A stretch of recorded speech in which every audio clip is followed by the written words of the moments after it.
Bueno, muchas gracias. A ver, hay que tener claro las dos perspectivas que tiene en este caso, yo lo digo, son jaques que hay en contra del Consejo Nacional de la Judicatura, el uno relacionado a la Asamblea Nacional, dígase juicio político, y el otro relacionado al Consejo de Participación Ciudadana y Control Social, entiéndase en este caso la evaluación de acuerdo al mandato popular, de acuerdo a la última consulta. En efecto, nosotros generamos una diferencia plena. La una tiene un espíritu político plenamente dicho, como se denomina en sí su juicio, y el otro un proceso ya de participación, en este caso ciudadano. Efectivamente, lo que nosotros perseguimos en este caso es que se transparente el accionar de la función judicial, que todo un sinnúmero, un cúmulo que se han establecido de denuncias que van en contra de un escenario de independencia, que reflejan una injerencia de lo que significó la presidencia de la República anterior frente a lo que ha significado la politización de la justicia y la judicialización de la política, como nosotros lo decimos, tenga que en este caso pues llegar ya a un punto final, un punto de quiebre que implique efectivamente la destitución de los vocales del Consejo Nacional de la Judicatura, no solamente de su presidente, sino de todos quienes han ayudado, han coadyuvado a que se tomen decisiones en este caso para que la transparencia de la función judicial no sea la que refleja un espíritu en un escenario netamente democrático. Ahora bien, ¿qué es lo que nosotros hemos realizado? Ante la convocatoria del Consejo de Participación Ciudadana, que públicamente manifestó a todos los entes sociales que presenten sus denuncias respecto de lo que va a significar esta evaluación del Consejo de la Judicatura, nosotros en efecto hemos presentado una denuncia pormenorizada, detallada, que le voy a hacer entrega a usted, en la que reflejamos varios puntos centrales. Primero, arrancamos sobre una razón moral, ética, por la cual el actual presidente del Consejo de la Judicatura ni siquiera debió haber aceptado ser presidente del Consejo de la Judicatura. ¿Por qué? Porque fue ministro del presidente Correa, porque fue amigo o es amigo personal, porque inclusive es compadre, porque fue secretario particular de la Presidencia de la República. Eso implica una circunstancia de favor, de deber un favor, de guardarse una reserva, en este caso intrínseca, de depender en este caso de la persona que de una u otra forma le está ubicando en ese puesto. Principalmente porque al haber estado tan cercano a la función ejecutiva, esos rezagos iban a generar injerencia en el desempeño de algo que tiene que ser en esencia, en espíritu republicano, tiene que mantener una independencia para transparentar los procesos judiciales. En igual forma, otro de sus vocales, muy cercano al presidente de la República, me refiero al señor Arbito, y mucho más con un antecedente fundamental. Cuando ya hace más de 25 años fracasó un modelo en el entorno judicial llamado projusticia, se quiso implementar las mismas técnicas que hoy están fracasando respecto de lo que es el modelo de gestión del Consejo de la Judicatura. Este escenario de los pool, de la ventanilla única, que lo que generan son retrasos y que efectivamente están menoscabando los principios de eficiencia, eficacia, celeridad que deben desarrollarse en la función pública. Luego de esto, nosotros hacemos una referencia plena a lo que ha significado un proceso que lo hemos denominado nosotros de amedrentamiento contra los jueces. ¿Qué ha ocurrido? En números tenemos por centenas jueces destituidos bajo la figura del error inexcusable. ¿Qué es el error inexcusable? El error craso, el error grosero, el error que ni aún tal vez un estudiante de primer año de Derecho lo puede cometer, pues, porque va contra un elemental sentido y espíritu de justicia. Aprovechándose de esta figura y aprovechando que bajo esta modalidad se pueden destituir a jueces, ¿qué se hizo? Destituir a personas que no bajaban la cerviz al Ejecutivo. Coincidentemente ocurre que, pues, lo que se decía en una sabatina luego terminaba en destitución por un error inexcusable. Pero ¿cuál es lo grosero de esto? El Código Orgánico de la Función Judicial entra en vigencia en el año 2009. Ocurre que ya vamos a cumplir 10 años con Código Orgánico de Función Judicial. Y recién ahora, cuando se han destituido casi 1000 jueces en el país, recién ahora el Consejo de la Judicatura se da cuenta de que existen errores de fondo y forma en la concepción del Código Orgánico de la Función Judicial y presenta un proyecto de reforma a la Asamblea Nacional para que se reforme la figura del error inexcusable. Claro, ahora sí, lavémonos las manos, curémonos en sano y digamos pues que existen errores en el error inexcusable. ¿Cuál es la figura de la cual consideramos que existe una mala percepción en la aplicación del error inexcusable? Estamos de acuerdo, habrán jueces que en efecto puedan haber cometido error inexcusable, pero para ello debo respetar lo que significa el debido proceso. Es decir, si alguien comete un error inexcusable, quien debe advertir el cometimiento de ese error inexcusable es, en efecto, el juez superior, el juez de instancia. Es decir, hay una decisión de juez de primer nivel y en ese caso, ante la decisión del juez de primer nivel, lo que tenemos que hacer es que el juez superior dictamine ese error. Lo que ha estado pasando es que un empleado administrativo, dependiente del Consejo de la Judicatura, observaba los fallos jurisdiccionales. Si no le gustaban los fallos al Consejo de la Judicatura, simple y llanamente ese actuario administrativo destituía jueces. Eso es irrespetar la jurisdicción que tienen, es decir, la potestad de administrar justicia que tienen juzgadores.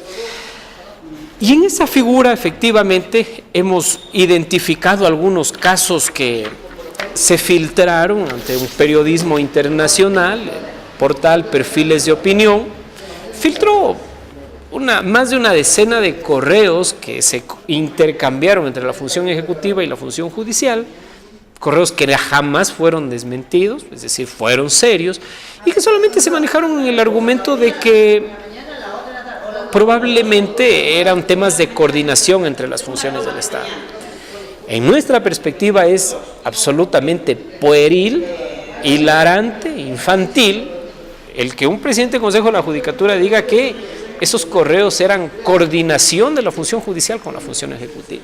No, señores, aquí lo que nosotros defendemos es la independencia de la función judicial.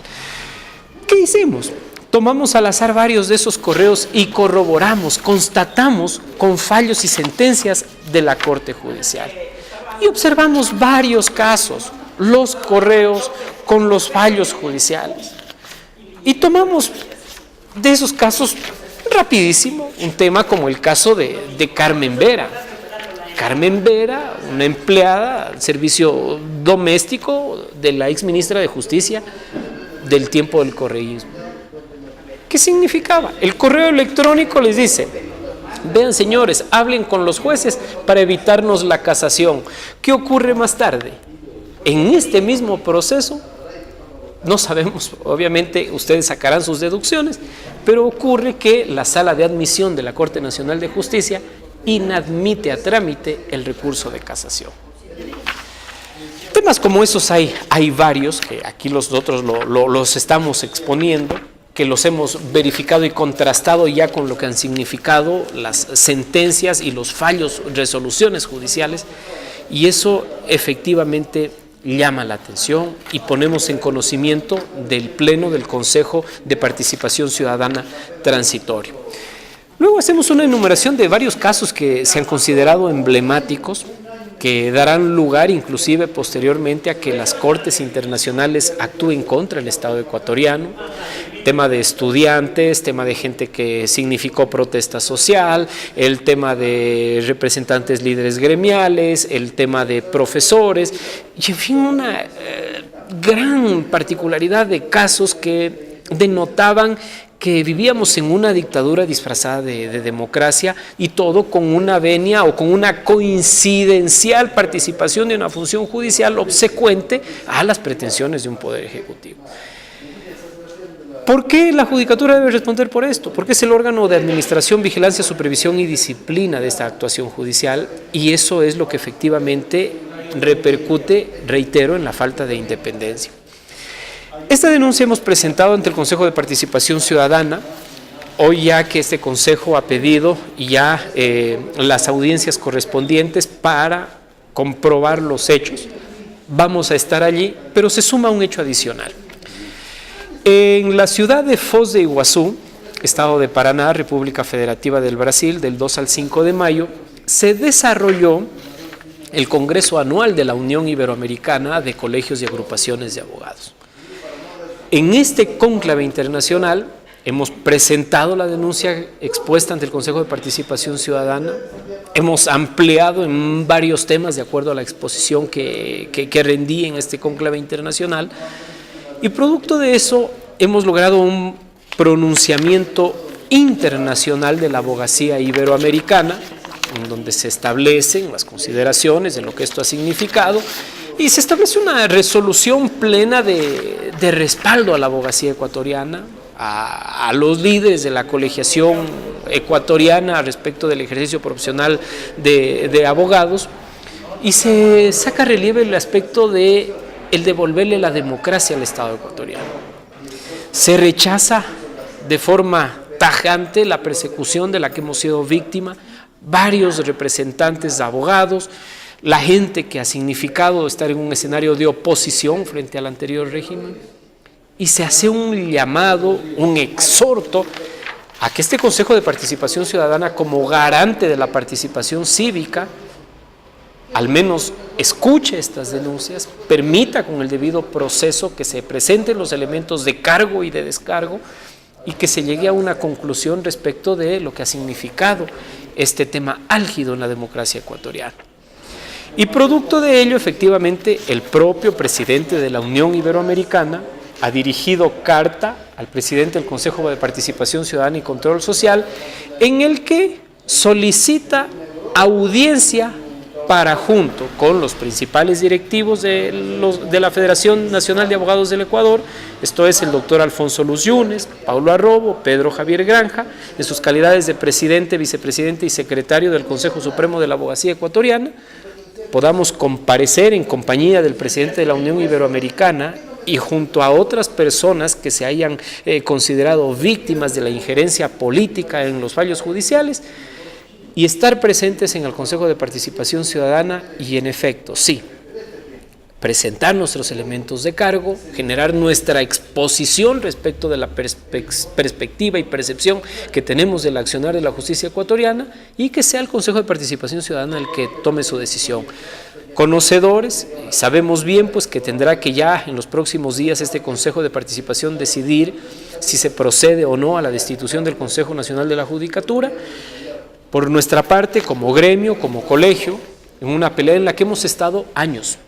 No es esto de cuestión de una semana, sino que hemos estado años batallando contra este correísmo feroz, este correísmo arbitrario, y efectivamente en estas circunstancias presentamos, haciendo uso de los cánones del debido proceso y de los escenarios que la democracia representativa nos permite, hacemos uso de estas herramientas y hemos presentado esta denuncia que hoy la hacemos pública ante los integrantes de nuestro gremio, ante el colectivo jurídico lojano y ante la sociedad ecuatoriana, para evidenciar que en nuestro accionar jamás auparemos conductas que menoscaben el espíritu democrático, que estamos bajo una línea férrea, incólume, transparente de defender la independencia de la función judicial, y que como gremio estamos respondiendo al mandato de nuestros coprofesionales, y en ese sentido hemos presentado una denuncia. Y solamente para finalizar mencionar, pues, desde que inicia lo que nosotros denominamos esta dictadura disfrazada de democracia correísta, cuando toda la gente le tenía miedo al presidente Correa y a sus tentáculos de poder, desde este colegio de abogados de Loja, que defiende el prestigio y la dignidad de una función que por esencia debe ser independiente, hemos mantenido la firmeza seria y la objetividad del caso para denunciar cuanto hecho hemos considerado y hemos creído atenta contra la independencia judicial.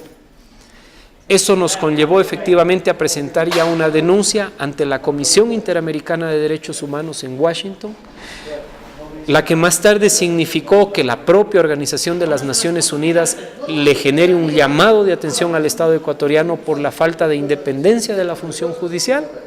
Y hoy, como no puede ser de otra manera, estando ante estas dos perspectivas: uno, la evaluación del Consejo Transitorio de Participación Ciudadana, y dos, el juicio político de la Asamblea Nacional, consideramos pues que en efecto hemos tenido una participación decorosa, inquebrantable, en lo que implican los postulados y objetivos básicos de este profesionalismo de la abogacía ecuatoriana.